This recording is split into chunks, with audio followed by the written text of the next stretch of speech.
हूँ मानसी सुदर्शन। आप देख रहे हैं सिटी न्यूज।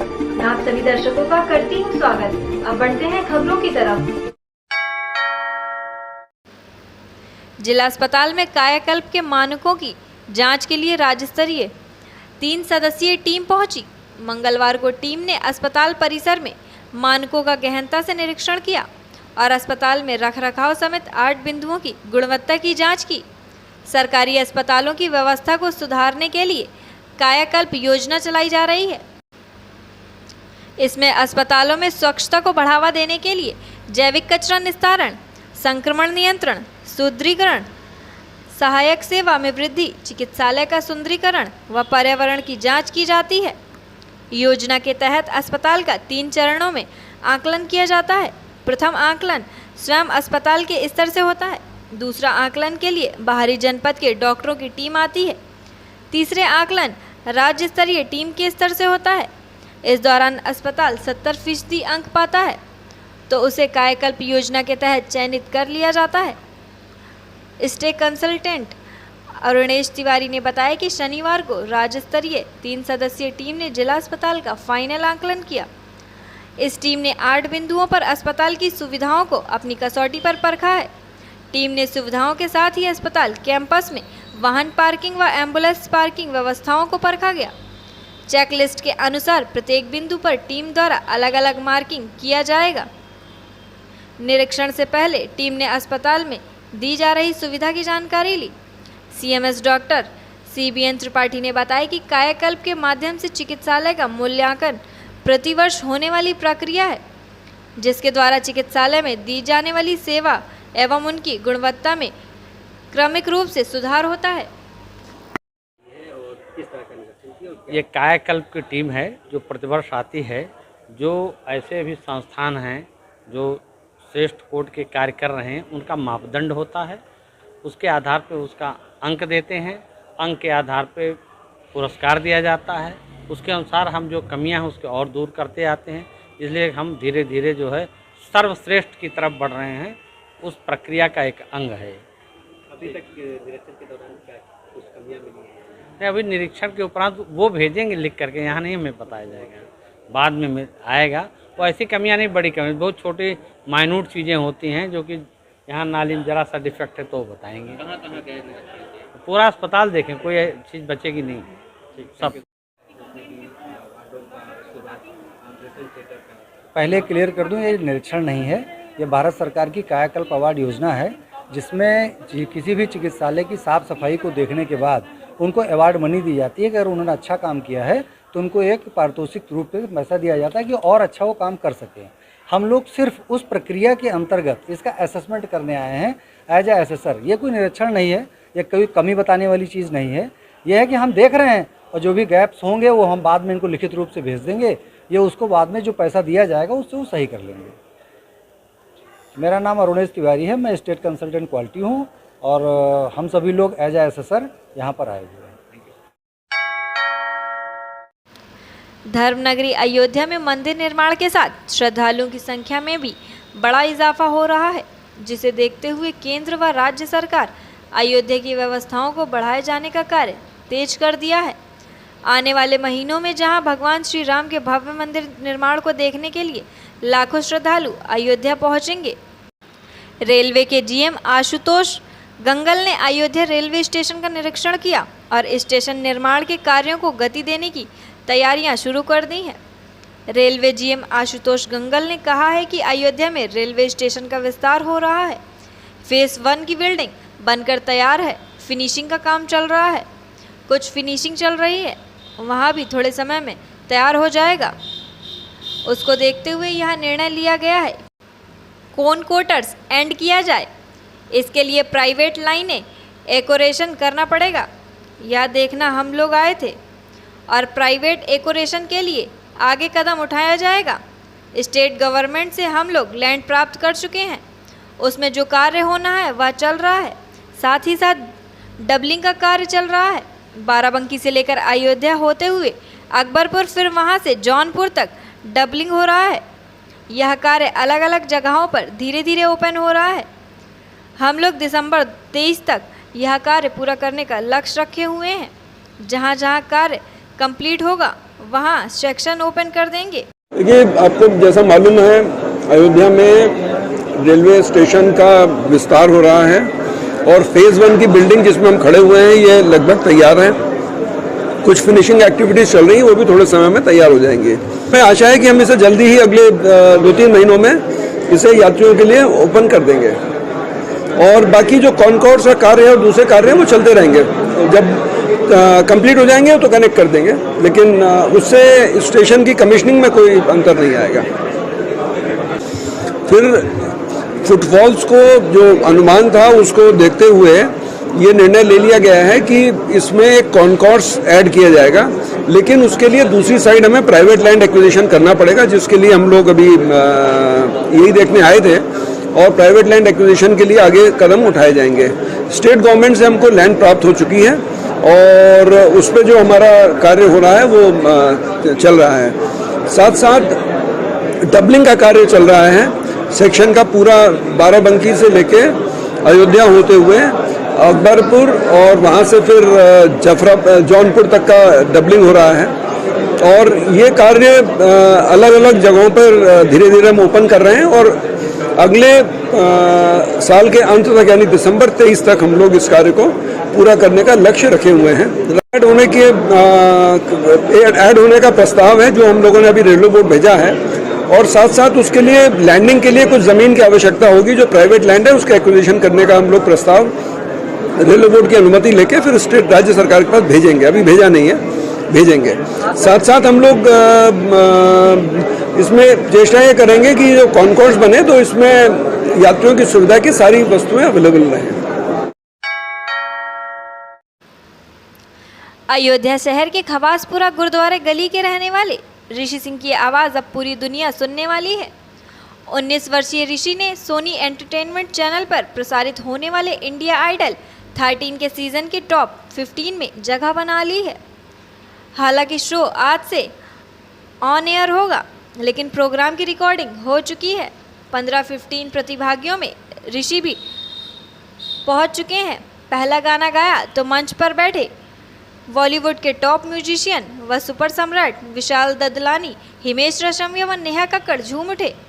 ऋषि ने जैसे ही बताया वह अयोध्या का रहने वाला है, तीनों जज कुर्सी छोड़कर खड़े हो गए और हाथ जोड़कर बोले जय श्री राम। नेहा कक्कड़ ने तो यहाँ तक कह दिया कि मेरी बहुत ख्वाहिश है कि मैं अयोध्या घूम कर आऊँ। तो वहीं यह खबर सुनकर ऋषि के परिजनों और दोस्तों में खुशी का माहौल है। तो वहीं अयोध्या विकास भवन में वरिष्ठ सहायक के पद पर तैनात ऋषि के पिता राजेंद्र सिंह ने कहा कि ऋषि जब 5 वर्ष का था तभी से उसकी रुचि संगीत में हो गई। आर्ट ऑफ लिविंग में जुड़े होने की वजह से ऋषि का बचपन से ही भजनों के प्रति गहरा लगाव था। घर के सामने गुरुद्वारे में होने वाले सत्संग शब्द कीर्तन में ऋषि अपनी आवाज़ से सबका मन जीत लेता था। पढ़ाई की अपेक्षा संगीत में ऋषि की रुचि बढ़ती गई। कैब्रियन में 12वीं के बाद उसका लगाव संगीत के प्रति और बढ़ गया। राजेंद्र सिंह ने कहा कि ऋषि अभी देहरादून में 3 वर्षीय एयरपोर्ट मैनेजमेंट का कोर्स कर रहा है। अभी उसका 2nd ईयर है। ऋषि के सिलेक्शन होने से परिजनों व आसपास के लोगों ने फ़ोन पर बधाई दी। राजेंद्र ने कहा कि हमारे परिवार से दूर दूर तक गीत संगीत से कोई नाता नहीं था, लेकिन आज अपने बेटे पर गर्व महसूस कर रहा हूँ। गर्व हो रहा है, बेटा ने नाम कर दिया है, बहुत अच्छा लग रहा है। वैसे तो हम लोग भेज नहीं रहे थे, वो जिद किया मम्मी प्लीज़ एक बार भेज दीजिए। वो छुट्टी में आया था देहरादून से, कैसे एक चांस दे दीजिए, फिर दोबारा नहीं कहेंगे। तो हम लोग का चलो एक चांस देते हैं। अब एक चांस दिया तो भगवान की इतनी कृपा हो गई कि वो इतने बड़े मंच में पहुंच गया। कितना सपोर्ट अपना अपने से कहेंगे बेटा और आगे मेहनत करो और आगे नाम करो, जहाँ तक हो जीत के आओ, तो हम लोग गर्व से और खुशी मनाएंगे, यही उम्मीद करते हैं। क्या नाम आपका? अंजलि सिंह। में इसका रुझान बचपन से ही था। लगभग 4-5 साल की उम्र में ये जो है भजन सत्संग स्कूलों में भी जो प्रोग्राम होते थे उसमें भी ये भाग लेने लगे। इसके बाद फिर धीरे धीरे इनका रुझान और बढ़ता गया और हम लोग भी जो है इनका हौसला अफजाई करते रहे और इसके बाद जो है इनको घर का जो है सपोर्ट मिलने के कारण हम लोगों ने ये भी कहा कि जो है आप जितना कहीं भी जाना चाहते हो म्यूजिक क्षेत्र में, हम लोग आपका सपोर्ट करते रहेंगे। बस ये है कि पढ़ाई भी आपकी चलती रहे और म्यूजिक में भी जहाँ जाना चाहते हो आप जाते रहो, हम लोग कभी आपको जो है रोकेंगे नहीं। किस तरीके की म्यूजिक के क्षेत्र में जो है एक हमारे जो है परिचित के हैं सत्यप्रकाश सिंह जी, जो नाका पे जो है इनका क्लास चलता है। 3 साल तक बच्चे ने जो है म्यूजिकल में भी कोर्स किया है, विद्या विशारद है। इस लाइन में म्यूजिक में जो भी कोर्स होते हैं इन्होंने किए हैं। जब ये बॉम्बे गए हैं वहाँ पर और हमें सूचना मिली कि ये सिलेक्ट हो गए हैं और उन्होंने बताया बच्चे ने कि जो है ये टॉप 30 में है, तो हम लोग की जो है खुशी का ठिकाना नहीं रहा और हम लोग को जो है रात में काफ़ी देर तक नींद तक नहीं आई खुशी की वजह से। जो है बच्चे की ने कहा पापा हम सिलेक्ट हो गए हैं, तो हमने कहा कि किस में सिलेक्ट हुए हो? उसने कहा अभी टॉप 30 में सिलेक्ट हुए हैं। उनका ये है कि अभी तो जो है उसमें ये चल ही रहा है इंडियन आइडल और उसमें टॉप 15 में है। हम लोग की ईश्वर से यही प्रार्थना है कि बेटा मेरा जो है जीत कर अयोध्या का नाम रोशन करे। यहाँ जो है देहरादून में हिमगिरी जी यूनिवर्सिटी में एयरपोर्ट मैनेजमेंट का कोर्स कर रहे हैं। फर्स्ट ईयर हो गया, सेकेंड ईयर चल रहा है। राजेंद्र सिंह नाम। रामनगरी अयोध्या की तपस्वी छावनी की महानताई को लेकर विवाद पर विराम लग गया है। डीएम की मौजूदगी में रामकथा संग्रहालय में करीब 3 घंटे तक चली दोनों पक्षों के संतों की बैठक के बाद यह सफलता मिली है। अब 12 सितंबर को तपस्वी छावनी के साकेतवासी महंत के त्रयोदशी संस्कार पर भंडारा होगा और महंताई का फैसला न्यायालय तय करेगा। इस बैठक के बाद डीएम नीतीश कुमार ने कहा है कि दोनों पक्षों की आपसी सहमति के बाद साकेतवासी महंत सर्वेश्वर दास के त्रयोदशी संस्कार से जुड़े भंडारों तो होंगे पर महंताई किसी की नहीं होगी। इस मामले में दोनों पक्ष न्यायालय में अपना दावा कर रहे हैं। जो जीतेगा वही न्यायालय के आदेश पर महंत बन सकेगा। बता दें कि तपस्वी छावनी की महंताई को लेकर विवाद गुजरात के अहमदाबाद स्थित जगन्नाथ मंदिर के महंत दिलीप दास महेंद्र भाई और परमहंस के बीच चल रहा था। इसको लेकर रामनगरी अयोध्या में संतों में 2 गुट आमने सामने थे। इस विवाद की आज लखनऊ से लेकर दिल्ली तक पहुंच चुका था। सत्ता के गलियारों में भी इस विवाद को लेकर असमंजस की स्थिति थी। इस कारण अयोध्या और संतों को इसके केंद्र में होना था। वहीं इस बैठक में महंत दिलीप दास की ओर से मणिराम दास छावनी के महंत कमल नयन दास, श्री बल्लभ कुंज के प्रमुख और विक्रमादित्य महोत्सव समिति के अध्यक्ष स्वामी राजकुमार दास, मंगल भवन के महंत रामभूषण दास, कृपालू बाबा और परमहंस दास के पक्ष में संकट मोचन सेना के अध्यक्ष संजय दास, डॉक्टर महेश दास और माधव दास आदि संत मौजूद रहे। देखिए, आज सबसे महत्वपूर्ण जो है कि हम लोगों ने जो विरोधाभास था सबको, सभी संतगण हम लोग बैठे, प्रशासन पुलिस सब बैठे, सभी संतगण पूजनीय संतगण बैठे यहाँ पे और सभी लोगों ने एक मत से निर्णय लिया कि जो भंडारे का कार्यक्रम है वो होगा और 200 संत रहेंगे और बहुत बेहतर तरीके से उन लोगों ने एक समरसता के साथ डिसीजन लिया है। और जो ट्रस्ट का जो इशू है और महंती का जो इशू है वो उस दिन डिस्कस कुछ नहीं किया जाएगा और जो माननीय न्यायालय का जो निर्णय होगा उस संदर्भ में अंतिम होगा। 2 पॉइंट्स है। हाँ, तब तक के लिए जाएगा या तब तक क्या नहीं, वही तो उसका तो न्यायालय निर्णय करेगा। और जो अभी जो भंडारे का जो कार्यक्रम है वो सब लोग मिलकर सम्मिलित रूप से कर रहे हैं। भंडारे के संदर्भ में यहाँ बात हुई है वो है दोनों पक्ष है मिलकर करेंगे और समरसता के साथ करेंगे, दोनों ने तय कर दिया और सभी संतों की इसमें एक राय है और सर्वसम्मति से निर्णय लिया। तो जब तक न्यायालय के महंत के संदर्भ में जो निर्णय है वो न्यायालय के संदर्भ में निर्णय होगा। तब तक दोनों पक्ष तो अभी जो भी है कि सभी संतों का जो समरसता के साथ होगा वो कर रहा है। देखिए, ऐसा है कि तपस्वी छावनी के पूज्य महंत साकेतवासी हमारे पूज्य गुरुदेव महंत सर्वेश्वर दास जी का 12 तारीख को जो है 13वीं का भंडारा सुनिश्चित है, जिसको लेकर के थोड़ा सा मनमुटाव चल रहा था और ये कहा जा सकता है कि अयोध्या 2 फाट में बट चुकी थी। एक महाभारत जैसे स्थिति का जो है माहौल बन गया था, तो उसको लेकर के एक आज बैठक हुई, दोनों तरफ के लोगों को इन्वाइट किया गया और 2 घंटे मंथन करने के बाद में फिर हमने बीच में रास्ता निकाला और हमने कहा ऐसा है कि न्यायालय से डिसाइड होगा जो वो सर्वमान्य होगा, चाहे आप हो चाहे हम हैं।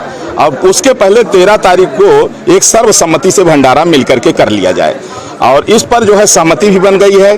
जहां लोग आपस में जो है, जहां थोड़ा सा मन मुटाव था, हम लोग मिल के आपस में बात कर लिए और सारा मन मुटाव खत्म हो गया है। 12 तारीख को जो भंडारा होगा बहुत ही सौहार्दपूर्ण होगा। और हमारा अतीत तो कहता है वेदों में, पुराणों में, शास्त्रों में कि पहले डकैत भी संतों की संगति में आके संत बन जाते थे। हम लोग अगर साधु वेश बना करके भी अगर संत न बने तो ये दुर्भाग्य होगा। महाराज जी, एक आखिरी सवाल है जी। कि तब तक भोग राग और जो व्यवस्था है वो कैसे होगी और एक संचालन कौन करेगा? यथावत जैसे चल रहा है, मेरे अभी उसमें जैसे चल रहा है जिस तरह से, वो यथावत चलता रहेगा जब तक न्यायालय से कोई आदेश नहीं आएगा। और जो भी सामग्री बन चुकी है वहाँ लड्डू कचौड़ी इत्यादि, वो भी सहमति हो गई है कि वो हम बंटवाएंगे। वो उन्होंने उसको स्वीकार भी कर लिया है, स्टेटमेंट भी दे दिया है। तो किसी तरह से कोई वर्चस्व की लड़ाई नहीं, कोई बड़ा छोटा नहीं है, एक प्रेम से सौहार्दपूर्ण हम लोग मिल करके ही सब करेंगे। तो व्यवस्था और संचालन आपके अधीन रहेगा? हाँ, अभी यथावत जैसे चल रहा है यथावत चलता रहेगा जब तक ट्रस्ट कोई निर्णय नहीं आएगा। मित्र मंच प्रमुख शरद पाठक बाबा ने मंडलायुक्त व अयोध्या विकास प्राधिकरण को पत्र के माध्यम से जनहित को दृष्टिगत रखते हुए कैंट क्षेत्र के तारापुर, रजौली और जमथरा को डूब क्षेत्र से बाहर करने की व उक्त क्षेत्र को प्राधिकरण की महायोजना 2001 के अंतर्गत आता था, परंतु 2004 से 2008 के बीच गुप्तार घाट से राजघाट तक सिंचाई विभाग द्वारा पक्के बंधे का निर्माण कराने के साथ साथ इसका विद्युतीकरण भी कराया गया था। मित्र मंच के प्रमुख शरद पाठक बाबा ने बताया कि तटबंध एवं नदी के मध्य का भूभाग प्रतिबंध फ्लड क्षेत्र में आता है। वहीं उक्त क्षेत्रों में लगभग 3 से 4 हजार भवन निर्मित हो चुके हैं, जिसमें सैकड़ों परिवार भारतीय सेना के हैं।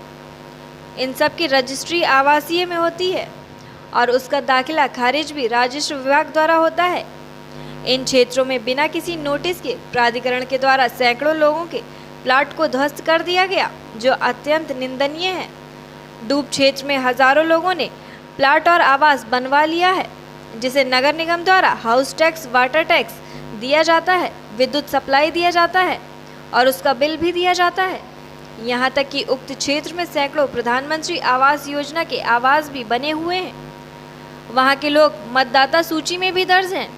इन्हीं सब बिंदुओं को जनहित में दृष्टिगत रखते हुए तारापुर, रजौली और जमथरा क्षेत्र को डूब क्षेत्र से बाहर करने के लिए मंडलायुक्त को पत्र के माध्यम से निवेदन किया है और देश के प्रधानमंत्री नरेंद्र मोदी और उत्तर प्रदेश के मुख्यमंत्री योगी आदित्यनाथ को रजिस्ट्री के माध्यम से अवगत कराया है। विकास प्राधिकरण के अध्यक्ष यानी मंडलायुक्त महोदय को हमारे द्वारा एक पत्र लिखा गया, जिसमें माझा, जमथरा, गौरा पट्टी और ताराजी, रजौली को डूब क्षेत्र से बाहर करने के लिए 8 सूत्रीय मांगे अपनी रखी गई। उनसे पूछा भी गया कि क्या ये उचित है या अनुचित है। जैसे बाढ़खंड का शासनादेश संख्या 1417 B/ 927 C-2/181 बाढ़खंड 9 दिसंबर 16/3/2010 के अनुपालन में सर्वसाधारण को सूचित किया जाता है। इनके शासनादेश में लिखा है स्पष्ट तौर पे कि तटबंध और नदी के मध्य का भूभाग प्रातबंधित यानी फ्लड क्षेत्र में आता है। बंधे के इस तरफ का भाग फ्लड क्षेत्र में आता ही नहीं। और बाढ़ या डूब क्षेत्र घोषित करने का अधिकार सिंचाई के बाढ़ खंड को है, न कि प्राधिकरण को। मान लीजिए इनका भी है, तो बंधा जो है माझा बरहटा में भी बना है, माझा तिहुरा में भी बना है, उनको आपने डूब क्षेत्र से हटा दिया। और गुप्तार घाट से लेकर राजघाट के तक के क्षेत्र जो बंधे के इधर का है एरिया, उसको आपने डूब क्षेत्र में रखा, जो पूर्णतः अनुचित है। जबकि तारापुर, रजौली, माझा, जमथरा में और गौरापट्टी में लगभग 2,500 से 3,000 मकान बने हैं, जिसमें सैकड़ों परिवार सैनिकों के। हमने उसमें स्पष्ट किया मंडलायुक्त जी को कि जिस प्रकार से पुलिस विभाग में हर चौकी, हर थाना क्षेत्रों में सिपाहियों की, अधिकारियों की तैनाती रहती है, उसी तरह विकास प्राधिकरण में हर क्षेत्र के लिए अभियंताओं की तैनाती होती है। अपराध क्षणिक घटित होता है और मकान बनाने में 2 महीने से लेकर 3 महीने से लेकर साल भर लगते हैं। ये कैसा जो है कि आपको पता ही नहीं चला, आपके अधिकारी तैनात है, आपके इंजीनियर तैनात हैं। यानी उस क्षेत्र में आपके दरोगा तैनात है, अपराध घटित हो गया, होता गया और उसके बाद भी मकान बन गए, तब आपको पता चल रहा है। तो अगर इधर कार्रवाई होती है तो इनके ऊपर भी कार्रवाई होनी चाहिए, जो उस समय वहाँ के शासी अभियंता और अभियंता या जो भी आपने जिनको तैनात किया है उनके ऊपर भी दंडात्मक कार्रवाई की जाए। इसको क्या हमने मंडल आयुक्त जी को, माननीय मुख्यमंत्री जी को, माननीय प्रधानमंत्री जी को किसके माध्यम से हमने रजिस्ट्री के माध्यम से भेजा है इनको, और मांग की है कि जनहित को देखते हुए इस मुद्दे को शीघ्र निपटाया जाए और इनको डूब क्षेत्र से बाहर किया जाए। सुप्रसिद्ध दांत का अस्पताल, विदेशी उपकरण द्वारा आधुनिक सुविधाएं उपलब्ध। DS Prajapati dental clinic, Sahabganj Havells showroom के सामने, अयोध्या रोड, जिला अयोध्या।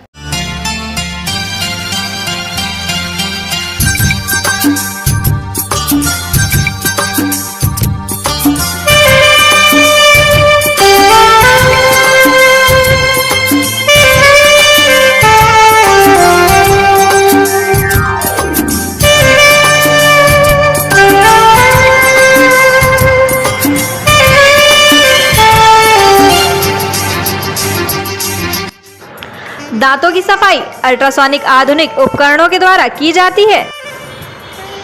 पारिये का संपूर्ण इलाज किया जाता है। टेढ़े मेढ़े बाहर व अंदर निकले दांतों को सीधा किया जाता है। रिमूवल तार, फिक्स तार लगाने की सुविधा, लाइट की और विदेश मशीन द्वारा टूटे हुए दांतों को सुंदर बनाया जाता है। दांतों में लगे कीड़ों को बिना दांत निकाले रूट कैनल इलाज द्वारा सही किया जाता है। फिक्स दांत लगाए जाते हैं। डॉक्टर रोहित प्रजापति व डॉक्टर शालिनी प्रजापति।